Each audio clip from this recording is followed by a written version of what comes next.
9 जानेवारी 1664 पौष वद्य सप्तमी शके 1585 संवत्सर शोभन शनिवार. राजे परतीच्या प्रवासाला सिद्ध.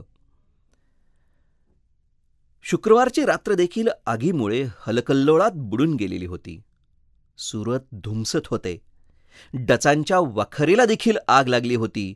मात्र वाऱ्यानं दिशा बदलल्यामुळं जास्त हानी टळली होती. आज शनिवार 9 जानेवारी रोजी सकाळी 11 वाजण्याच्या सुमाराला भडोच होऊन मोगली कुमक येत असल्याच्या बातम्या हेरांनी आणल्या. इथे सुरतेत गेले 4 दिवस सुरतेला जवळ करून महाराजांच्या समोर तिथली संपत्ती मोजली जात होती.